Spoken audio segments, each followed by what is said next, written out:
Hello, and welcome to Mystic Dog Mama, the podcast for soul led dog mamas, where you'll discover how to best nourish your dog and yourself, mind, body, and soul. I'm your host, Dr. Alexia Meller. Thank you so much for being here. Today, I'm joined by someone whose work is creating real ripples in the dog loving world, Zoe Blake, also known as the Friendly Pet Nurse. Zoe is a qualified veterinary nurse with years of hands-on experience, deep compassion for both animals and humans, and a true gift for advocacy. In this episode, we dive into the story behind her powerful campaign, Respect the Lead, a movement bringing awareness to the many unseen reasons why a dog might be on a lead, and why that deserves our respect, not judgment. Whether it's medical, behavioral, emotional, or energetic, there's always a story, and Zoe is here to help us listen. We talk about how to gracefully navigate those often tricky moments when an off-lead dog approaches a dog on lead, why this conversation matters so much for community, safety, and compassion, and what the future of this movement could look like with our support. Zoe also shares how you and your dog can get involved, including an open invitation throughout the month of June 2025 to submit your dog to become one of the faces of the campaign. How special is that?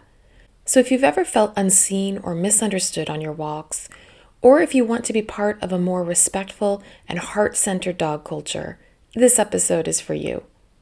Before we dive in, did you know that Stacy Renfrey and I have created another amazing summer resource for you? Summer invites expansion, joy, and connection. But for our dogs and ourselves, it can also bring heat, overwhelm, and restlessness. The Fetch Summer Almanac is your seasonal compass.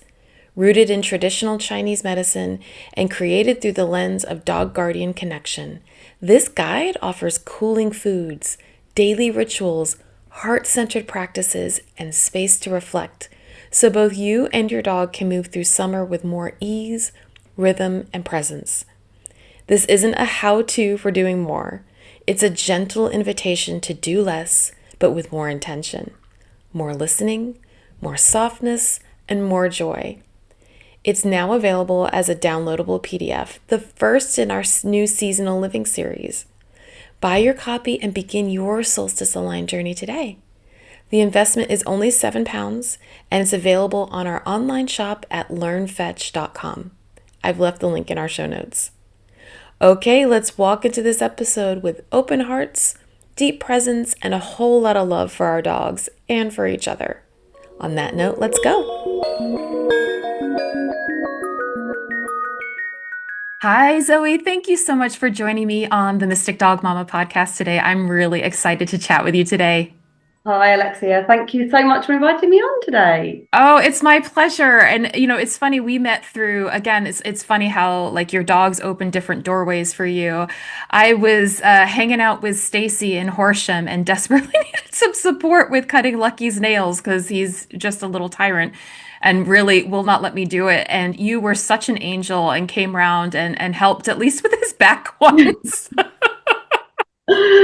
Small little steps is always good. Exactly. But in order to kind of make him a little bit more comfortable with the whole experience, we opted to do it outside, and I had him on a long line in order to kind of keep him safe but make him feel comfortable. And then we had the issue that sparked the conversation of a dog coming up to him off lead. And you told me about how you started the whole campaign about respecting the lead and the need for us to be more cognizant about why a dog might be on the lead. And I was like, we have to talk about this on the podcast because it's something that I know I face a lot and so many listeners face all the time. And I think it's a bone of contention for those of us that might need or want or just choose to have our dogs on our lead. So I'm excited to dive into this today. Yeah, absolutely. It's something that has been a factor in my life for quite a while. When I rescued my current rescue dog, he came from Croatia. He was a street dog from Croatia, and obviously very, very unknown history. And the first sort of 6 weeks or so when I had him, he seemed like an angel. He was like, wow, I've got this dog who's like come into my life, and he's so well behaved, he's so great, he's really responsive. I straight away put some training methods in because I have had previous dogs that have trained to quite high standards, and it was all going great. And then literally on one dog walk one day, he turned into this, all of a sudden, this like crocodile on a lead, where any dog that approached him, whether it was directly on the other side of the street, he suddenly was so defensive and so aggressive. And it stunned me to be, why has he been so like this now when he's been so great before? And doing some research, I kind of found that he probably was feeling a little bit anxious when he came and not his true self. But actually now he was more comfortable to show his true self. The true self was obviously coming out with fear. And I guess because he'd never probably been on a lead before, who knows, his way of maybe getting away from fear in the past was to run away. And his ability now to run away was not there because he's on the lead. So his next point of action is to obviously be aggressive, to try and obviously shy someone away. So I was then suddenly, oh, I don't know how to deal with this. So obviously seek some outside help through various trainers who I had used in the past.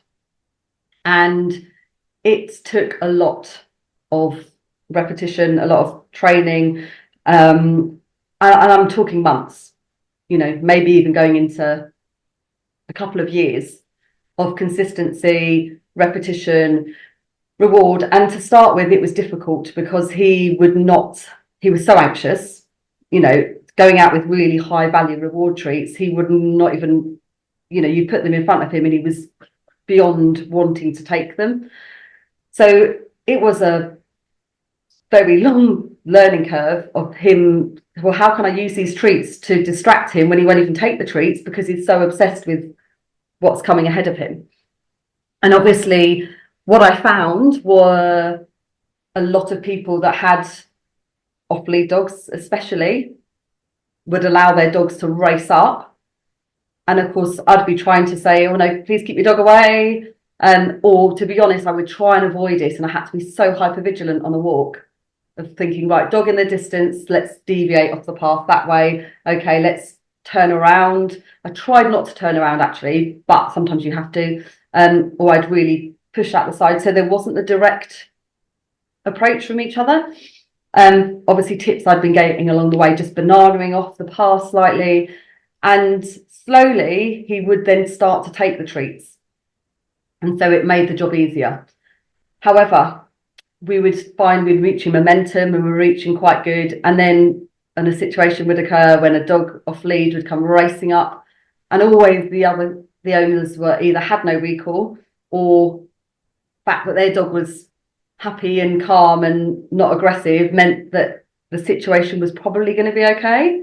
But obviously my dog didn't think that, and he would revert back to his ways that he had been. So it was very much a roller coaster ride for me to try and correct things. And I wasn't going to give up, and I could see his potential. And actually now, I mean, we're talking 10 years, he pretty much is 99% non-lead reactive. However, he still could be. And so I do still have to have treats in my pocket, still have to put a leave command in when I see a dog. And I do try and avoid as much as I can. And also keeping the meetings brief. Off the lead, if you met a dog off the lead, he's normally okay. You know, they run around. But even dog lead on lead is quite threatening because you've then got two dogs on a lead not able to express themselves. So all fine. I went on a walk on over a New Year's period back in 2017, and we in the depths of the woods. I was with my son, who was 7 at the time, and maybe 6. Anyway, this young exuberant retriever came bounding out of nowhere up to him. So of course, I straight away put my leave in, getting some treats out. He's like ignoring him, but the dog was very persistent, jumping on, and then out of the pathway comes the owners, and they kind of call to the dog, and he kind of, like they do, I'm like, shall I go? No, I'll stay here a bit longer. Oh no. Anyway, eventually flees off.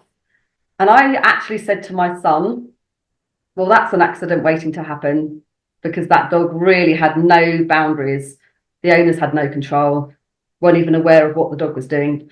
Carried on walking.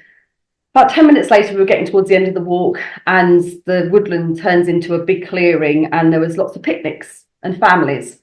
And in the distance, I heard a dog fight. Just quite a traumatic, sound to hear. And of course, I naturally gravitated. I sort of gave my dog to my partner at the time and said, I'm going to go and see if everything's okay. And there was a whole load of people swearing away. And what had basically happened was a dog on a lead had attacked a dog that was off the lead. And obviously the dogs had been split up. But in the process, the owner of the on-lead dog had been bitten. So I sort of looked and then thought, oh, hello, it's the retriever. So, quickly, I sort of went up to them and said, right, do you want me to check the retriever? So checked, and there was obviously saliva. But because of his fur, he was obviously quite saved from any sort of puncture wounds from what I could see. There was obviously a lot of to and froing arguments from the two sort of families, and all they were saying was, we told you to keep him away. Our dog's reactive. Anyway, they sort of sheepishly went away, leaving the couple with the on-lead dog. They walked off, and so I then came away. And as I walked up to my family, I said, well, that doesn't surprise me that situation had occurred. Got back to the car park, and in the distance, I could actually see the girl with the on-lead dog, who was like a Jack Russell-y type mix, quite hysterically crying. And so, of course, I went to see her, and I sort of said, were you okay? And she wasn't. And her partner had been bitten, and he'd gone off to the toilets to wash his hand. Anyway, he came back. I was comforting her, and she sort of explained, they know the dog's reactive. It stays on the lead all the time. This dog just would not leave the dog. It was so persistent, and the owners weren't calling it away, despite their request to. So the gentleman came back, and it was really evident that his hand was quite badly bitten, because he had done the natural thing, let's split the dogs up, and obviously he got a bite. Obviously, I instructed him straight to A&E. He did have some saline flush in his van. He was a carpenter. So I doused it and said, you must go to A&E, because I could see his thumb bone through the bite. Anyway, sort of packed them away and drove home. Now, this stayed on my mind quite a lot. I'm not one to sort of be like that, but this did affect me. And I woke in the night, and I could hear the dogfight almost. I could see what was happening, and I just felt guilt for the dog owners that the dog was on the lead with, because I felt that was a total situation that could have been completely avoided. And the gentleman could, the damage to his hand could have been, job threatening. He was a carpenter. I could see him almost saying, I'm going to be out of work for weeks and so I kind of sat there, and it really resonated with me. And I thought that was a really avoidable situation if just people understood that isn't a situation you want to be put into and shouldn't have to be put into. So basically I decided to start the campaign, and I got help with having a sort of flyer done, an infographic, just stated some basic points of the do's and the don'ts, and just launched it onto my social media platform. Wasn't expecting to see what happened, the whirlwind that happened ahead, and basically it got a lot of traction with comments and people agreeing, people saying that they have these problems. And so, being very personal and very appreciative of people's connections, I responded to every comment that I got. And it got shared and shared. I had requests from Texas, I had requests from Australia, Spain, all over the world, with people resonating that this definitely was an issue that they were finding. So I then produced some infographics, some posters that obviously highlight the campaign with the do's and the don'ts, with a different sort of message to why dogs might be on a lead. So learning about the world because they're obviously young, maybe have been ill or had some surgery, which keeps them on a lead. They may be old, so their hearing's deteriorated, their eyesight's deteriorated, or they're generally arthritic.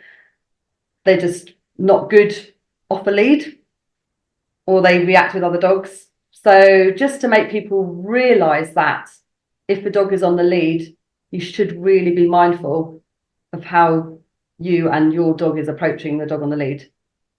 And yeah, that's basically why I started the campaign. Oh, that's amazing. And I love hearing these kinds of stories where you turn a really difficult situation into something really positive and helpful. And I think I'm not surprised you got the kind of traction that you did because I know, like I've said to you from personal experience with Lucky, and it's amazing. I mean, I just had this even a couple of weeks ago where he is much better on the lead than he used to be. And he's much better with other dogs than he used to be, but he still doesn't like other dogs running up to him that he doesn't know. And I don't like other people running up into my face that I don't know. You know, it's like put to try to make it equal. I just don't understand why people think it's okay. But I was with a friend of mine and her 6-year-old, and we were sat at a bench having fish and chips. And this guy's dog, and Lucky was on my knee. This guy's dog runs up to us, and I put Lucky down and move him around because I wanted to give him some space. And Yeah. again, he was on the long line. I wanted to give him some options to get away, and he kept trying to get away. And the dog was doing exactly like you just described, that Labrador. And the owner, I asked the dog's owner on a number of occasions to please call the dog. And then he started swearing obscenities at me and how I shouldn't be out in public space with my dog if he can't handle being in public space. And I think we have forgotten that one, public space is not a license for you to be able to do whatever you want. Public space is actually a lot less, in a sense, forgiving than private space because it means we have to negotiate how we both use this and that your rights end where they start to infringe upon another's, and that Absolutely. we should have some level of understanding and empathy because to your point, the guy had no idea why Lucky was on a lead, none No, whatsoever. absolutely. And I was also concerned that something might happen and my friend's son, who's 6, could possibly get hurt. You know, you're thinking ahead to these other things. So I'm not in the least bit surprised that you got the amount of traction because it is something I see and I hear about on literally a daily basis. Absolutely. And I think, like you say, with the human side, my mum's in her 70s and she does a daily dog walk around her nature reserve that she lives by.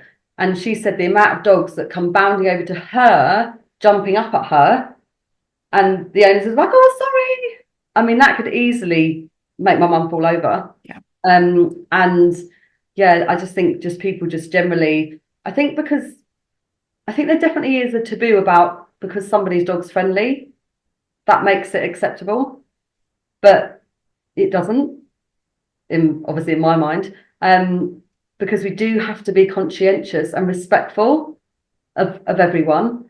And I think the public situation, did I get any negative?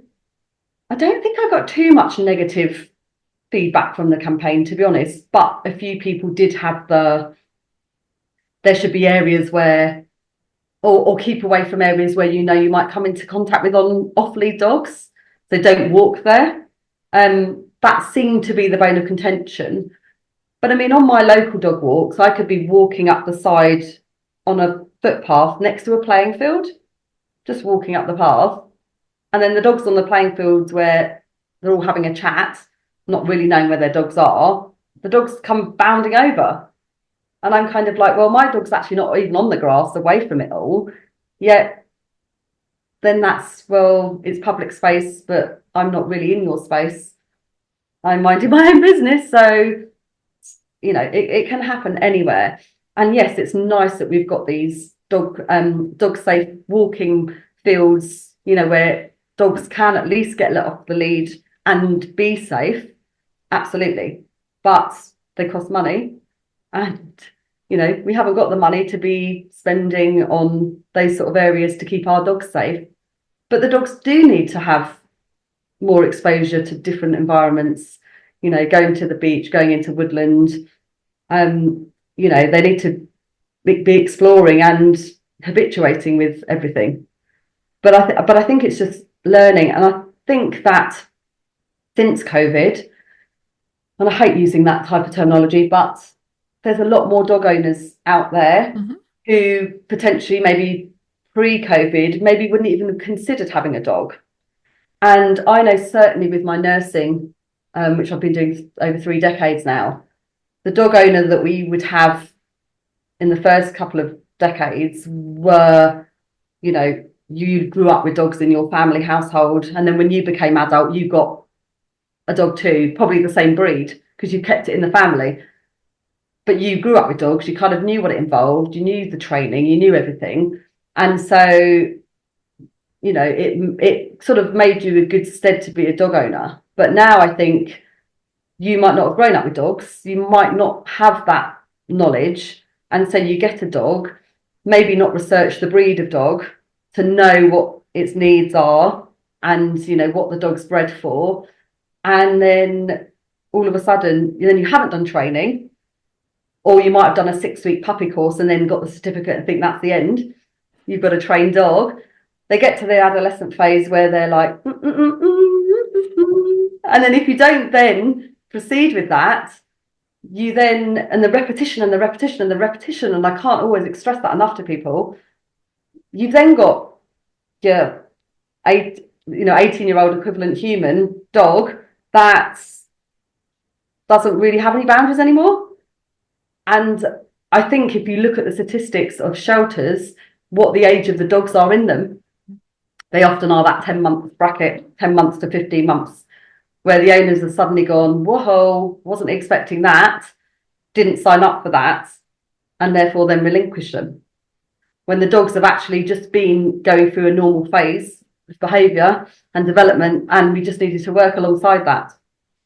And then some people just go, oh, that's just the way they are, and you can't teach them now. Well, I mean, I'm true testament that all my dogs have been rescued. They've all had different backgrounds they've come from, not being known, but they've still been trainable. They've competed, they've done obedience. My current one did agility, and I even had an acting dog that was on telly. So yeah, you can train them with the right approach and the right guidance and the right help, because we all need help with everything, really, if we don't know what we're doing. But it's just reaching out and actually admitting this actually isn't acceptable, and just trying to do what you best can for your dog, because you kind of owe it to them, because they can't communicate with us. So we do have to be their voice, and we do have to protect them. Absolutely. No, absolutely. And that's my big thing, is being an advocate for your dog. And that's not just about standing up when somebody inappropriately lets their dog come up to you, but it's also about understanding that this is an interspecies relationship, and you need to learn about this species, and you need to, exactly to your point, like, what are their needs, and are you making sure that they get their needs met? But also that it's that kind of reframing training as like teaching and relationship building.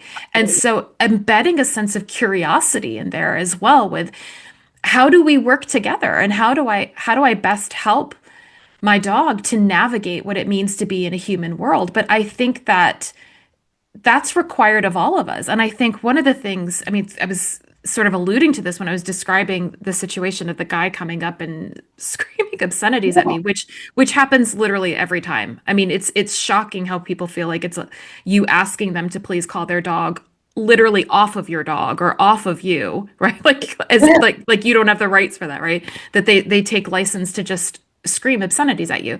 But I think it's such an indicator of where we are at as a society, and how we have so forgotten that we're in this together, right? Like, Yeah. and I just feel like the dog situation highlights that. We were talking about dogs being a permission for so many different things in life, and I think that's just one of the things that they're a permission for, is to actually look at where are we really lacking empathy for one another. Absolutely. Never mind the dogs, but Absolutely. Totally.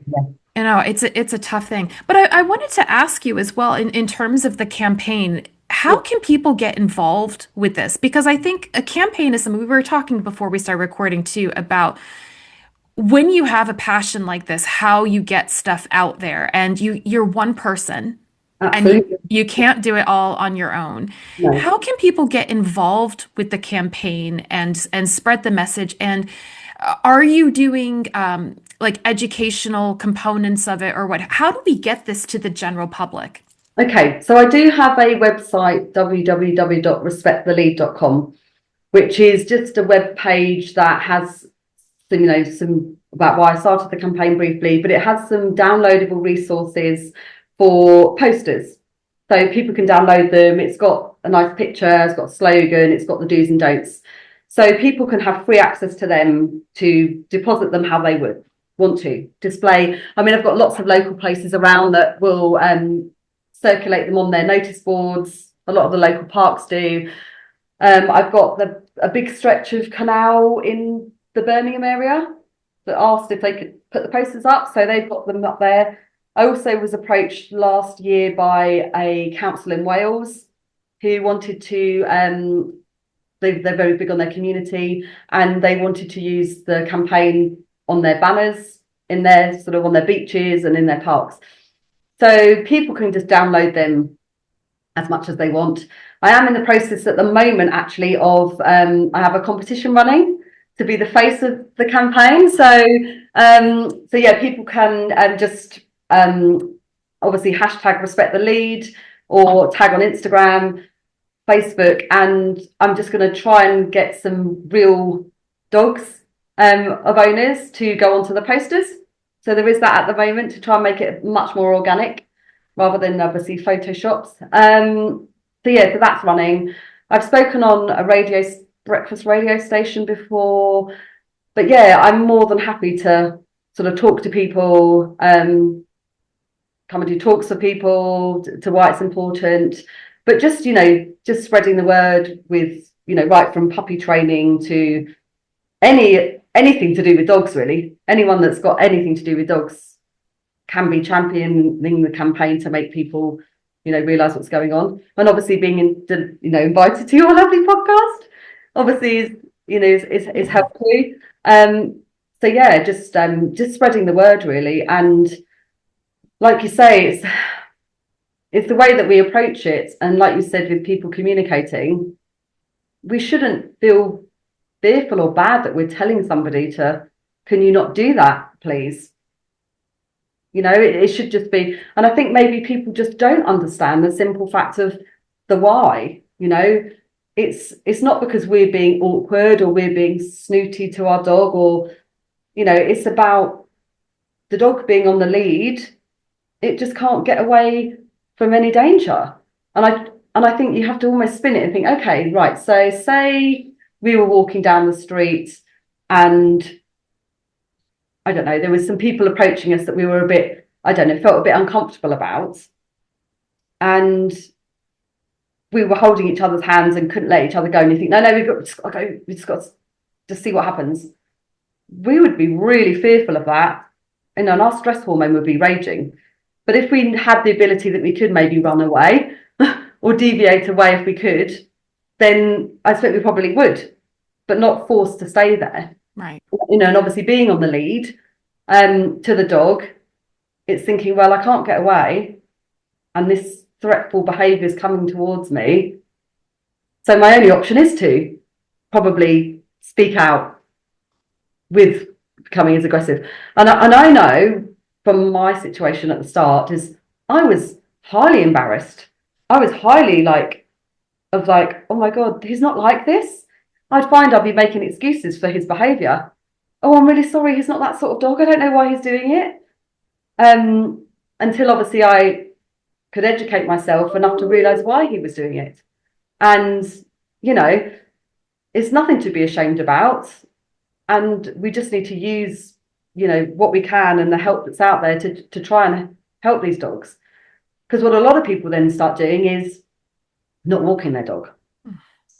So I'm not going to walk my dog now for the fear that loads of other dogs are going to come over and he's going to react, and I don't want that stress because I'm embarrassed, or it scares me, or I don't know how to deal with it.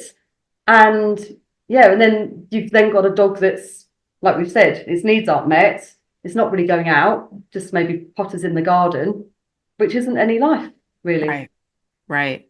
Exactly. And I know this audience is probably mostly leaning towards positive reinforcement, which I obviously am an advocate for as well. But I think the other part of it too is bringing in professionals who understand and can support Absolutely. you with this, and looking at, you know, especially like with the aversive and the balanced ways of doing things that are they're not recognizing that this is a dog's fear response, Absolutely. and shocking them or choking them or what have you is Absolutely not. it's a form of punishment, and it's not going to help the situation. So finding people that can actually support you, both in terms of how to appropriately work with your dog, but also that support too. We were talking about this before, about the importance of building a team and building a community around you and your dog, finding people who understand what it is that you're going through. Because like you said, I've had that same experience. It's embarrassing, it's stressful, it adds a layer of complication to your day where you're trying to figure out, okay, do I need to walk at like 4 a.m.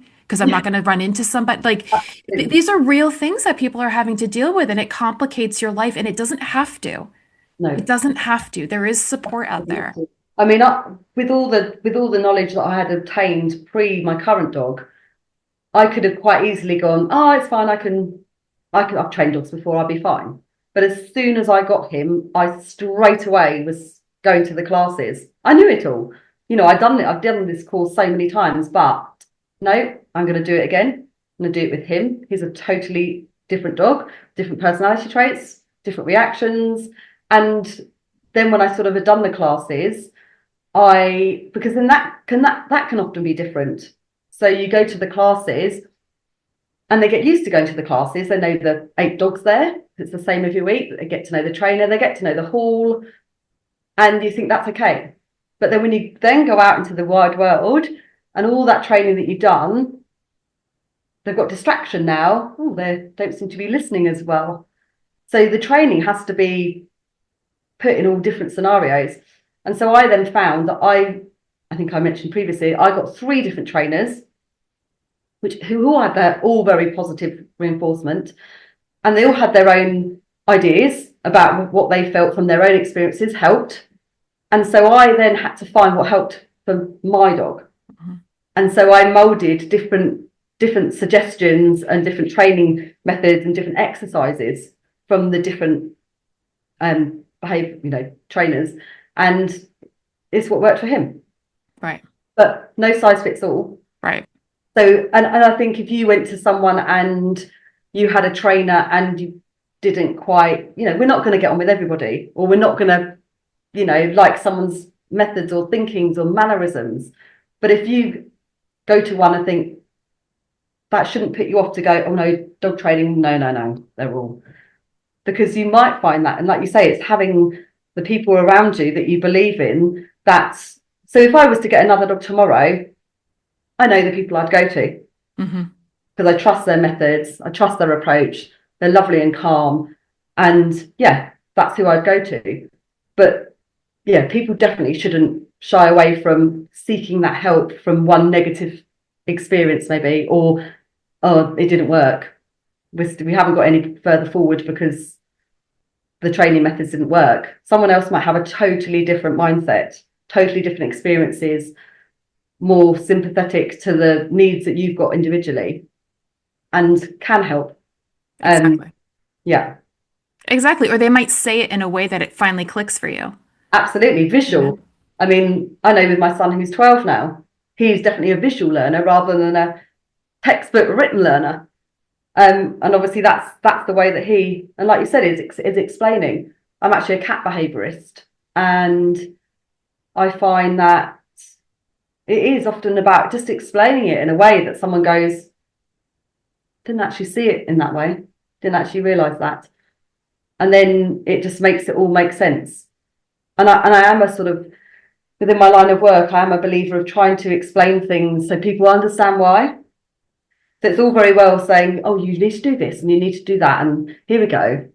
but they need to know why you're doing it, to understand the foundations, and I think it then will all come together better.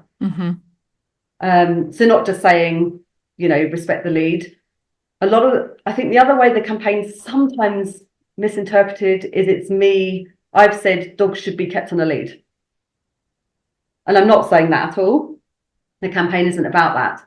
The dogs need to have an outlet to have the zoomies and, be themselves, to be able to communicate with each other and, actually learn about dog language and learn, when they're growing up and they've got their litter mates, they're consistently learning about what's too much, what's, when they're play tumbling and, and they have a little nip and one shrieks out, well, they're learning about what's, that's too hard, you don't do that.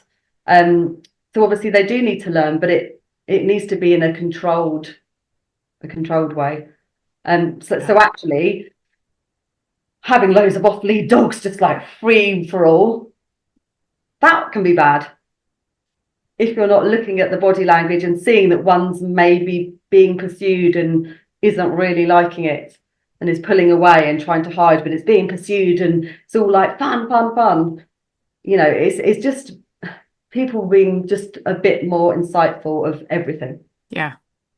100%. And also, I think we were talking about this before we started recording about the tendency, again, sort of generalizing, but I think that there's a lot of truth to this, like the tendency for women to not necessarily want to speak up or to stand up for themselves and all that, the kind of the imposter syndrome that we might carry, or even we often refer to it here, like the witch wound, all of that, of like being really afraid of speaking up for ourselves. And I think I've seen that play out for myself, for sure, in situations where I've had to say, like, advocating for Lucky and advocating for myself of like, please call your dog. And then, like I said, you're getting screamed at. Yeah. And what that has often done is either I've met fire with fire, which isn't helpful. Like it incites, and I'm sorry, you pick on Lucky, like the mama bear rage comes out. Like I can't help it. And I'm not proud of that. And I don't like that. It's either that or it shuts me down.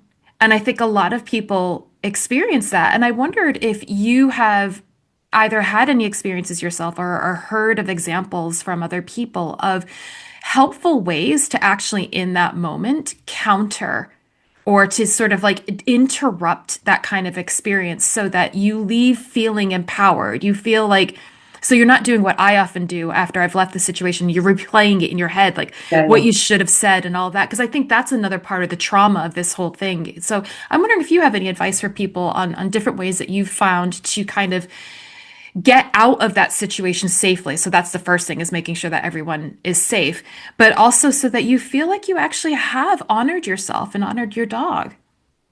I mean, I suppose I'm not one for confrontation. So I'm the opposite of shying away and actually not saying anything. But recently I have had, and I would probably say, no exaggeration, probably on every walk I go on, the situation will happen. I can guarantee. Even in my local woods down the road, where I can just do a quick round the block. And I will now sort of say, I'm working on him. He can sometimes be reactive, or, I'm keeping this very brief. Because a lot of people will go, oh, can my dog say hello? And they're obviously lead to lead. And I say, yes, but quickly. So try and make them be, but then you don't want to be that yanking away. This is where obviously training help, having them a bit more treat focused to positive reward. So my dog now is kind of like, if he sees a dog ahead, he looks up as if to say, am I getting my treat? And of course, sometimes I'm like, oh no, haven't got any. Oh no. Or they've all been washed and they're soggy, or like, oh. And I'm like, okay. And I'm like, and then I just have to put the verbal praise in of like leave. But I will say to people, yes, briefly. I don't get into any sort of thing, or, no, it's okay, or sorry, he can be reactive. It's very hard in the moment to see what you're going to get. Or I did have a situation the other day, and I thought to myself, oh, I should have had my leaflet in my pocket. I could have given it to them. oh, actually, can I just give you this to read? Just to see, and then they might go, oh, okay, I didn't realise. But yeah, I think it's very hard because also the dogs will feel the tension down the lead. And a lot of people that will say, which is why it's sometimes good to have your behavioural trainer out with you. And a lot of people that do one-to-ones will be coming out with you because often you don't feel that you've tensed up, but someone observing you from from a slight distance will know that you've tensed up. And I don't know if you've ever horse ridden. I used to be a horse rider, and it's very, very clear that the horse feels the slight change in your fingers or the slight tenseness, and they get the signal. So if you're going out walking so worried and so anxious, you're straight away going out there with an anxious arm on your dog's contact. And I think maybe just trying to do some breathing, trying to sort of ground yourself and just be present in the moment of trying to go, okay, I'm not holding it rigid, because that's going to make them tense and think, right, is there something I should be fearful up ahead? So yeah, I think just trying to stay present, try not to, but everyone's got their personalities, whether they're fiery and reactive or whether they're going to be passive and not say anything and regret it afterwards for not saying anything. But I think maybe just having some phrases in your head, like, no, it's okay, I'd rather not. Or, I think trying to be mindful of not putting yourself in that situation, because the dogs don't like head on. Mm-hmm. So it's quite intimidating for them. So even if you can just veer slightly, if the path allows you, and just, take your dog on the knee sort of across, so that you are, because you have got to be their spokesperson. So putting so if you see a dog coming up to you, sort of almost stand in front, and that so your dog knows that you've got them, and rather than they're in front and then they're exposed, just be a sort of a boundary, so then they start to feel that they can trust you a bit more. So yeah, I probably would say have a few phrases, try and veer away to not put yourself, and just be strong and, when you're saying it, no, it's okay, thanks, but no, thanks. Or, yeah, but very brief. I'm working on his training, or, yeah, just have something. Don't have to go into spiel of why, I think. Perfect. That's so helpful. And I like the idea of repeating something in your head that you've got kind of on call so that because I think the issue is when you're in those moments, it's like your mind goes blank. Yeah. Like, oh, and you sort of panic. But if you've got something that like you can just sort of recite and move your dog away, that will make you feel a lot more confident in those Absolutely. situations. Not feeling guilty. You Yeah. need to feel guilty of that you're not letting your dogs, socialize. It's just one of those things. And then the dogs can be they can be type adversive. So, I know my dog a brachycephalic short nose breed, they'll probably be the ones that my dog will potentially do a thing at. Or if one's come up and he's like, and I can tell that he's maybe gonna say, go away. And he will, that one that's been maybe a little bit more exuberant. And there is a lot of the time where people say, I mean, my dog's got quite a hairy face. He's kind of like a schnauzery type. And of course, and he's black. So, there is the feeling that if they can't see their eyes, they can't see the expression. So other dogs won't like that. So, I do think there's a lot of things like that you can be sort of a bit mindful of, and if a dog has had a situation with, oh, my dog doesn't, people say it all the time, oh, my dog doesn't like, I don't know, boxers, or my dog doesn't like Dalmatians or something because they had a nasty experience with one. But then it's not branding every Dalmatian that's, that's gonna happen to. But it's just being aware that, okay, I've got to maybe be a bit more mindful about dogs of certain, breeds. Yeah, no, absolutely. Where do you see the future? What do you envision for the campaign? What are your hopes for it? It's such a simple message that just just sort of educate people. I'd love it to be sort of common knowledge. And it's funny sometimes if I'm out walking, I will still see people lead up, and I do kind of think, I wonder if that's just coincidence, or I wonder if they have known about the campaign and are aware of it. And yeah, just to really educate people to make our dogs safer and our dog walks more pleasurable. So yeah, just spreading the word, as much as I can, to make people realise, the impact it can have, and it can affect dogs for, it can bring bad injuries. It would be nice, and I have sometimes thought about correlating a sort of study just to see, with veterinary visits, with say dog fight occurrence, what the situation was, because it would be interesting to see what the percentage may be of dog on lead to dog off lead situations, just to see if there was some sort of higher percentage that was happened. But obviously, but dog bites, as we know, are getting much more common. I certainly know with work that a lot more dogs are coming in needing to have a muzzle, and they're a lot more reactive and they're a lot more scared than when they presented, say, 20 years ago. I mean, that is quite a,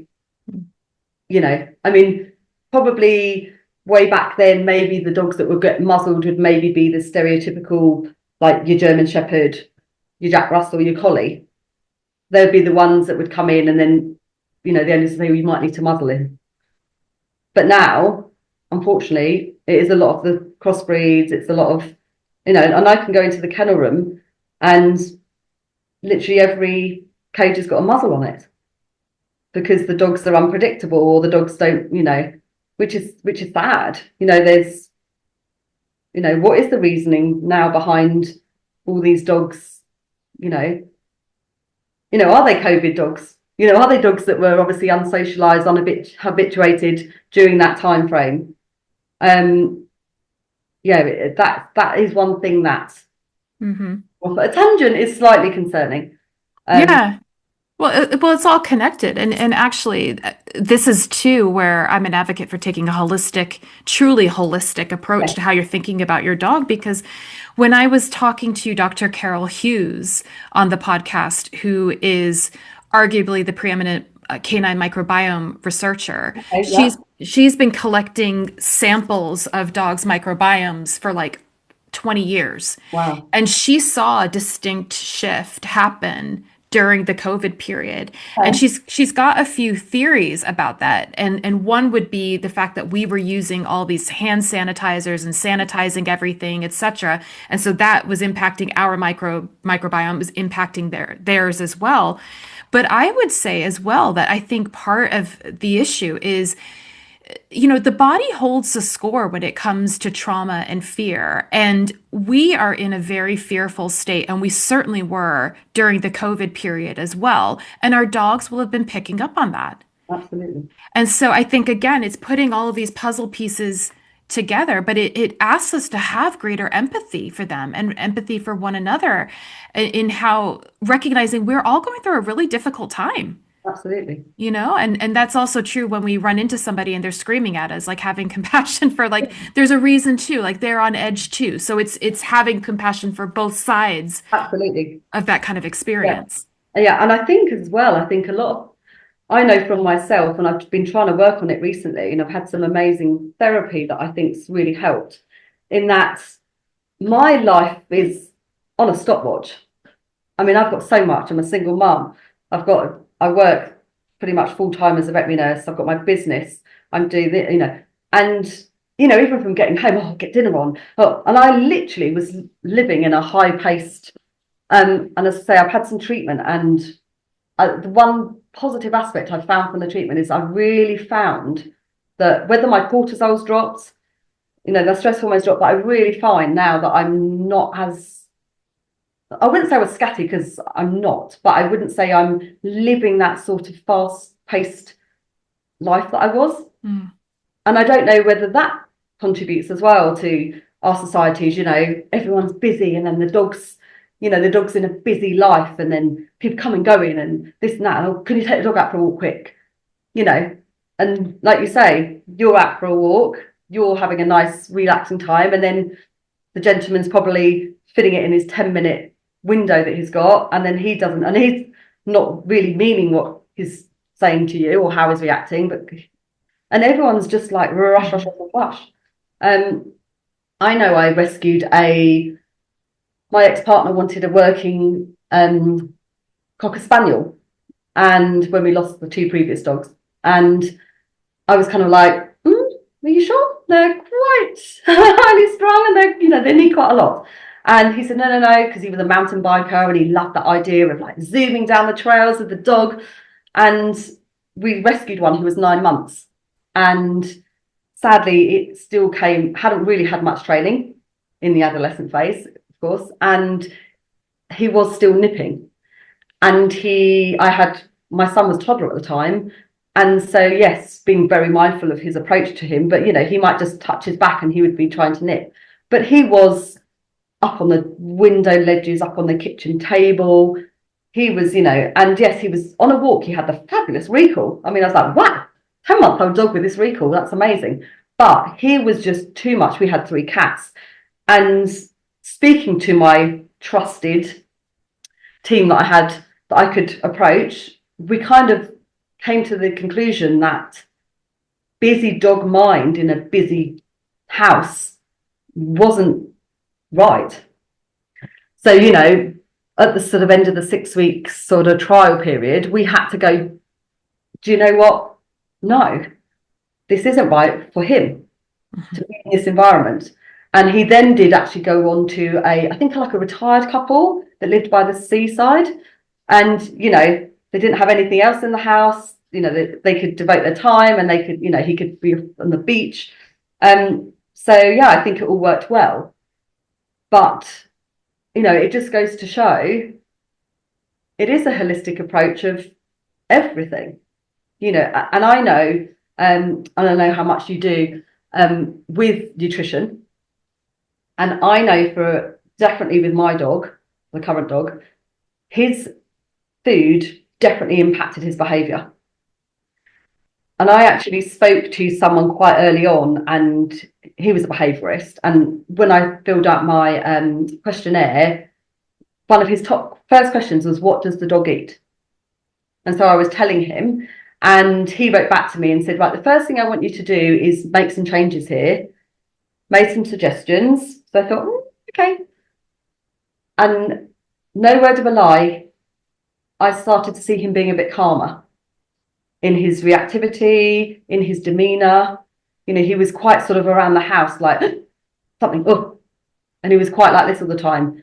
And so I thought, really, okay, maybe just coincidental. The training I've put in is now helping. But then I thought, do you know what? I don't know if he's getting enough from his food, so I'm going to change him. And so literally like a cog, his behaviours were starting to reappear where they'd been dampened down. And I thought, well, the only thing that's changed is his diet. Okay. So swapped him back, settled down again. And then the same thing happened like a second time. I think, again, I changed it. Same thing. Definitely. And again, I don't think maybe there is enough out there for knowing that maybe there's a connection between what we're putting into them is actually what we're seeing out of them. So, I definitely think we've got to look at the whole picture. Absolutely. And what works for one dog won't work for another dog. And so it's very much about your individual dog and figuring that out. Definitely. Yeah, absolutely. So, yeah, so I definitely think a good team, trustworthy, support is very important. Just understanding, it's just obviously really can be helpful. Zoe, this has been amazing. I want to point people to the campaign. So can you remind everybody of what the website is again, please? www.respectthelead.com. Obviously, there's an Instagram page and a Facebook page. And obviously the competition is currently running in June, for June. So if anyone wants to submit any pictures of their dog on a lead, yeah, and obviously we'll be picking some winners to go on the posters, which obviously would be quite nice for people. So yeah, that'd be amazing. And obviously if Fantastic. people wanted to contact me for any sort of talks or podcasts or yeah, anything like that, writing something in some sort of newsletter or magazine or something. Brilliant. I will leave all of that information in the show notes as well. So if you didn't catch that, it will be there and you can connect directly with Zoe from there. Zoe, thank you so Thank much. you. I have one last question though before I let you go, and it's a question that I ask all my guests, and I would like you to reflect on either your individual dogs or the dogs that you've seen in practice. Okay. What do you feel like dogs have taught you about what it means to be human? Oh, wow. I don't think anyone can maybe the connection that it gives you. I don't think people quite understand. And I think they are a really good mental health advocate, I think, in a lot of ways. And I think it takes you out into nature, which I think is really makes you exercise. You're not going to get an argument with them. They're not going to yeah, they're always going to listen if you want to have a chat with them. They're not going to upset you because they're going to say the wrong thing. And I think they are misunderstood. But I think they can definitely, and I know there's statistics and research out there to show what health benefits they can bring us. So yeah, so I kind of now haven't been dogless for, oh, when did I get? Probably like since I was like 19. So I'm like, so yeah, so like 30 years now. I've probably had, but I didn't grow up with any dogs, actually. So yeah, so the dog thing's been in my adulthood really. So yeah, so I probably wouldn't. Funny enough, funny you bringing this up. I had a question given to me the other day of when Dylan goes, are you going to get another one? And do you know what? I wouldn't even probably hesitate and say no. I probably would say yes. Because I know for me, I love going out walking. So that's like a no-brainer for me. And my son, he's 12. And I do think, again, there's research out there and studies to show what owning an animal brings to children growing up and the qualities that they can gain from that. And and learning to be responsible. But yeah, there's a lot of good, positive attributes that kids will gain from having pets, whether it's dogs, cats, rabbits. Yeah, 100%. And it gets them to think beyond just the human experience too. absolutely. And, I think that's Absolutely. And the other important. thing, going off a complete tangent, is the death side. Horrible to speak about, but my son has experienced quite a few of our pets passing away. And most recently, our beloved cat that was only given 2 months to live almost 2 years ago.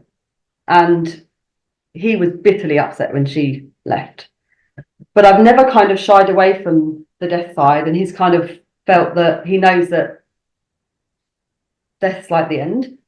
Rightly or wrongly, I don't know. We don't get a textbook to bring up our children. But and I kind of tell him that their memories live on, but they sort of go to the rainbow. So that's my way. And so now when the rainbow's out there, he'll say, "Hi, Harry, hi, Daisy," and then name all the animals that he then recalls that have obviously passed away. But he did actually say to me the other night, "Oh, I miss Fluffy being here." So yeah, but it comes with it, doesn't it? Comes with the pet ownership. It does. And actually, I think it's a fabulous gateway into us realizing that death is part of life generally. And I think, Stacy and I were speaking about this in another episode of the podcast around the kind of current debates off topic, but is completely related. The current debates around a push for vegan pet food and for lab grown meat and all of that. And how that actually highlights our discomfort, particularly in our culture, with death. Mhm. And is that something that we need to address at a broader level? And again, having pets and having to make those sorts of Yes, decisions brings that into your life. yeah, It becomes a permission slip again for exploring some of that stuff. And I think it's important, and it's important to expose kids to it because it is the reality. absolutely. And he knew at the end, I explained to him I can't do anything else for her. We've given her so many, she's done so well, and he could see the visible deterioration in her, and he just he understood. You know, I know it's not always going to be that way because there can be sudden things that happen and sudden accidents which you're not expecting. So he was prepared. Mhm. But at other occasions he hasn't been. But yeah, I do think it's like you say, it's something that should be explored really. And Yeah. And also it asks the question. I know there's often a push in especially in this community around longevity and like having our pets with us for as long as possible. And of course we want that. But I think we also have to prioritize quality of life over length of life necessarily. If there's going to be a conflict between those two, choosing quality. And I think that's also part of the lesson that absolutely, they teach us. yeah, Yeah. definitely. Oh, Zoe, thank you Thank so you. much for your time, your energy, just your graciousness, and for all of the work you're doing. I'm so grateful. Thank you very much. Thank you so much for joining me in my conversation with Zoe Blake of the Respect the Lead campaign. If you'd like to submit your sweet pup to be the face of the campaign, head over to respectthelead.com or follow Zoe on Instagram at respectthelead. These are the ideal places to learn more about the campaign in general and how you can get involved. I've left the links in the show notes. And again, if you'd like to pick up your own copy of our Fetch Summer Almanac for sweet summer guidance and yummy cooling treat ideas for your pup, head over to our shop at learnfetch.com. I've left the link in the show notes. All right, until next time.